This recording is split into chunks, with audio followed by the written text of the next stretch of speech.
Hello and welcome to Lunch and Learn presented by Codabears.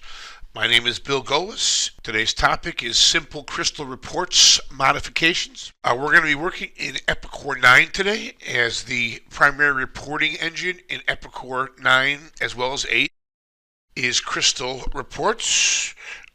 Version 10 has shifted to SQL Server Reporting Services.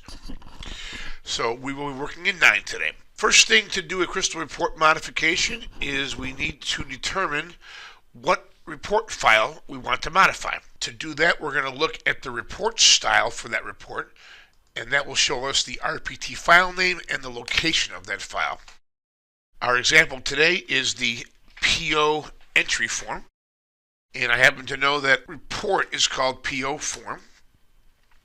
So when we look here in the report maintenance under report style, we have three different styles. The standard crystal is the one that we're thinking of here today. And we'll look at our detail here.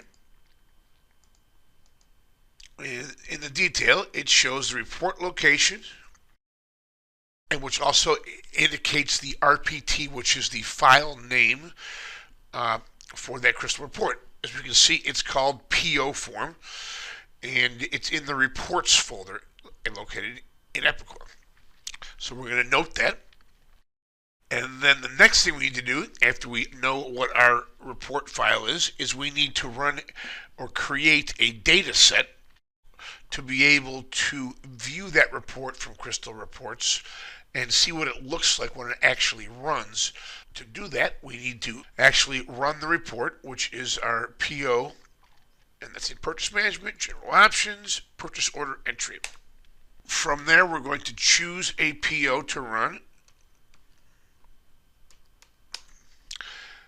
And from our Actions menu, Print. We can just do a print preview, or we can do a generate only. Either of those, or actually printing, will create the XML file, which is the data set needed to view the report from within Crystals. So, and we're just going to generate that. And once we've done that, and we have our report file name, we can go and open the report within Crystal Reports. The report is PO form, and we'll see here that the path is your Epicor share, your instance of Epicor, then server, and then reports. That's the default path. Once you're there, these are all the canned or base reports for Epicor. We'll go down to the P's, and we will go to PO form, and there it is. Once we bring that up, this is the report in Crystal. Now we want to be able to view that, so we're going to need to link it to the data set that we created. That's done by going to the database pull-down menu, selecting set data source location, and then I'll bring up this data source window. From here we're going to scroll up. I'm always working in the top set here for our current data source. We look at properties and the path to the data set. If we click on that, it shows it all. If we double click on it, it just shows the path. So I'm going to hit the backspace here to delete it, and then the enter key to bring up a browse that allows us to browse to our new data set. The data sets are within the Epicor share under your Epicor instance or Epicor data. I happen to know this particular one is Epicor data A905, our reports folder, and I'm logged on as manager. And we see our purchase order. If we sort by date modified, that will bring up our latest, the one I just ran, and we're going to connect that by hitting open and finish. And now we see that data set is being connected to the report. Always scroll to the bottom of your current data source window to see if you have a sub-report.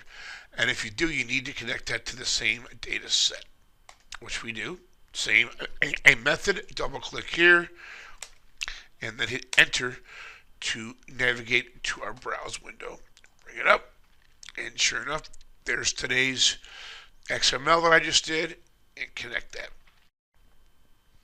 And once all your sub-reports are connected, there's only one here, we say close, and then we're going to verify our database from database pull-down menu. We should get a database is up to date, which we do. And now, if we go to our view and say print preview, it should show us how the report looks. Sure enough, there it is. This is the base purchase order or PO form. All right, and now to modify this, first thing we want to do is we want to save it somewhere else or as something else, because we currently have the live report open, and if we start making changes to that, it goes right into production. So we're going to save it to our desktop here, and we're going to call it PO Form 1. Okay, so now we've saved that. The other thing that we want to do here is to save the data with the report. That way, if we want to say view this later or send it to somebody, say by email, and say, hey, what do you think how this looks? They can open the report file as long as they have Crystal, and they'll be able to do a print preview and see exactly how it looks without having to create or link to a data set, which is much more convenient for people to be able to view this if you send it to them. All right, the first thing we're going to do with our PO is we're going to add a logo to the report. Very common thing to do. We work from the design view as opposed to the preview view. So we go to design, well, on preview, and we're going to look here and see where we want that image to be, that logo. I want to put it right here on the top, I'm thinking. And that's going to be here, page header B. So we're going to jump back to design. We see page header B is this section right here. And now we're going to go to insert picture. That gives us a browse window, and we want to go and look for our logo. I happen to have one here on the desktop. But you'll see that you can, select bitmap, TIFFs, JPEGs, PNGs. I happen to have a JPEG. We will click open, and then you'll see we get a little box here that's going to be our logo. And I'm going to drop it right here in the center of the page. And there it is. Let's view that on the preview. Not bad, but we want a little bigger. If we go back to design view and select the logo, and we can just increase its size, trying to keep the aspect ratio the same so it doesn't get all stretched out. Let's see how it looks now. Looks decent. Okay. Now we have our logo added. Next thing we're going to do to modify this report is we want to add some terms and conditions. Considering this is a purchase order and goes out to our vendors, and we're going to where do we want those at? Well, we want them to print once and probably at the end of the report, so at the end of the PO. So, and we're going to look at down here, report footer A. A report footer is good because it'll only print at the end of the report, as opposed to a page footer here, which prints on every page and would repeat. Unless you want your T and C's to be on each page, you want to go with the report footer as opposed to a page footer. We see here this report footer section has the diagonal lines through it, which means that it's either suppressed or hidden, so you don't see it when the report prints. So, and we do want to see that, and now that we're going to be putting our terms and conditions there. So how do we get rid of that? We're going to right click on that area, and we're going to choose Section Expert. That'll bring up this window, which will be already selecting the right section if we right clicked on it within that section. And we can see here it's checked to suppress. And this is not conditional, because if it was, this expression button here would be red, and that would show us that the suppression was conditional based on whatever statement was in this the expression editor here, which, as we see, is empty. So all we need to do is to uncheck that suppress and click OK, and then you see the window is now visible. It becomes white as opposed to the crosshatch. All right, for our T and C's, we're going to put in a text box, and we're going to put it into that report footer. So we're going to go to Insert, Text Object, and that gives you the X, and you basically just draw it right in there as a box, and that's where we're going to have our T and C's at. And I happen to have them already written out here. We can just copy and paste it right into that text window. Excellent. It looks like we're not fitting it all there. So what we're going to do is we're going to grab the bottom here of that section, the report footer array, and we're going to pull it down a little bit. That's going to expand our area, and then we can pull down the bottom of the box as well to expose everything. Let's go to our preview. Notice that it's not here on page 1, and that because we added so much, page 2 has appeared. Let's go there, and sure enough, there is our T and C clearly displayed on page 2. Now let's say that we put this in production, we get some feedback from our purchasing manager that, hey, that form looks great, but we've just had a couple of vendors that did not respond back to us with a receipt confirmation, or they hadn't made a change, and they said they didn't know who the buyer was or what the email was for that buyer. Well, then we go, okay, let's modify this so that the T and C actually has the buyer and the email of that buyer within the terms and conditions here at the report footer, and that those will be pulled from the database such that they change with the different buyers that are executing purchase orders. So hey, we're going to jump into that text box, and we're going to go down to our bottom here, and we're going to type in buyer with a colon, okay, and then we're going to go to our right here to the Field Explorer, expand our database fields. We'll see all the tables that are associated with the report. I happen to know that the buyer and their email is retained on PO header, so we're going to expand that. Look here, here is the buyer ID, the name, and here is the buyer ID email address. So we're going to grab that name and just hold it down and drop it right into our text window here. Maybe put a space here too. And now you see that the buyer ID name is within the text box, and the fact that it's bracketed tells us that it's a field from the data set, not just text. We'll put a few spaces in then, and we'll say buyer email, colon. And then we will drop the email address right into there. Put another space there. Okay. Now, and when we go to our print preview, we should see, yep, that we have the buyer name and the buyer email.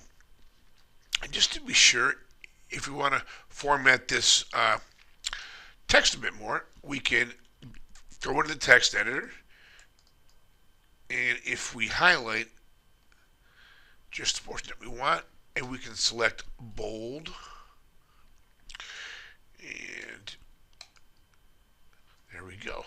Now we're seeing it's pretty clear. There's your email address, and there's your buyer's name This would be pretty certain that your vendor would see that and know who to respond to for these items. At this point, we're going to save again. And we're going to run this in Epicor now, see how it works there. We've added our logo. We've added a terms and conditions box.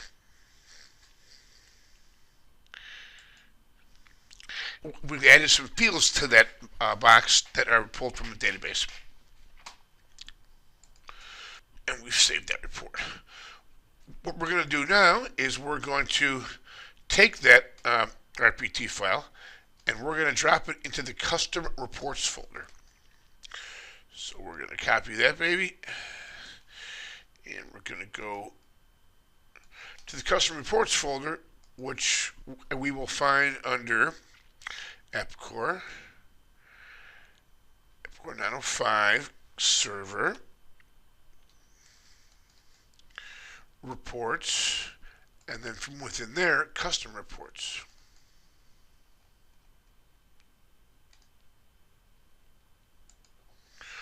Okay, there's PO Form 1 now within custom reports. Now we're going to go back to Epicor and we're going to point a report style to that. If we go back to our company maintenance and report style and PO form, we'll see that we have only these three styles.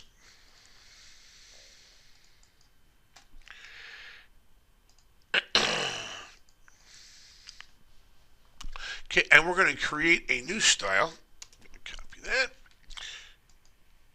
New report style. And we're going to call it PO with, we need that type in the description window, with TNC.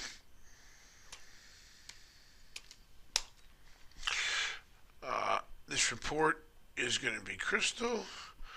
Our data def is actually going to be PO Form 2. And our location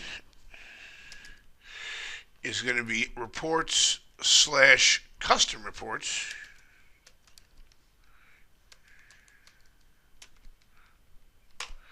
/ PO form. Actually, it was PO Form 1, I believe. Let's verify that.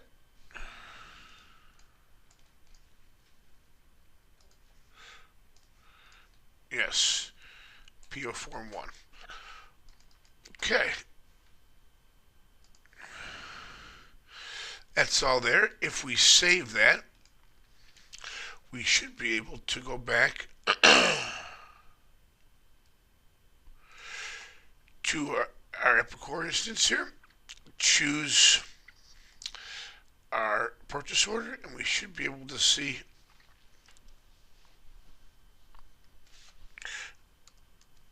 our new style now.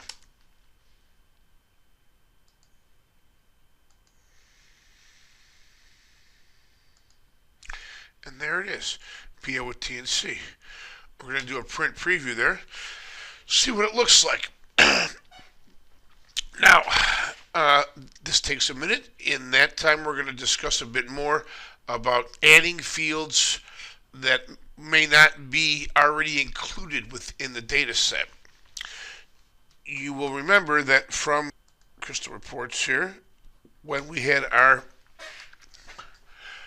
report open, we could see on the right side in our Field Explorer our database fields here. Here are the tables that exist within the data set, and within those you will see the fields that are within those tables. If there are fields within, I said, the PO header that you don't see here, it's because they're excluded in the report data definition. And those can be added back in, and I'll show you how just now. Report's still running. If we go back into our data definitions, which is under System Management Company Report Data Def, and you will have verified what the data definition is from the report style. Here, and we're going to look at PO form. And once you bring up the report a data def and expand the tree on the left, you can go to the tables that are within there. And here's your PO header. And there's a tab called Excluded Fields. And you can see, here's our report. We'll get back to that in a second.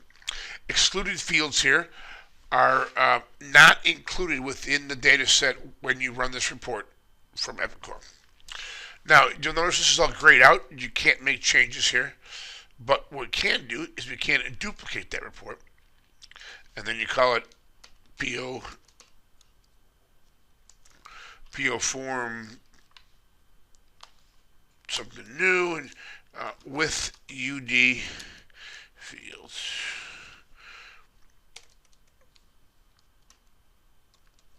Okay, so and once you duplicate your report, it will reopen it, and you'll notice that once that happens, if you look at our tables here, it's not grayed out anymore.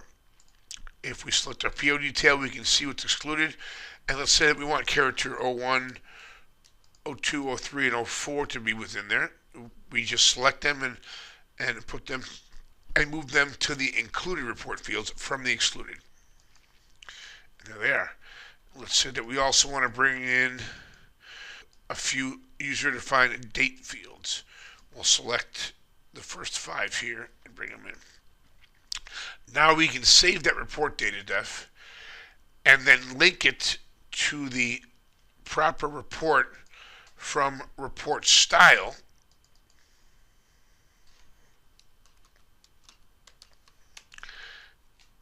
In the report style, if you remember, you see report a data def here. And the 3 is what we just created. So we'd link it there. But we're not going to because it was just a test. All right, here is how our report came out after our changes. This is run right from within the purchase order creation menu in Epicor. And this is the Crystal report as it's viewed from a print preview. Here's our logo. Looks excellent. And then we go to page 2, and here's our T&Cs with the custom fields from the database inserted right in there.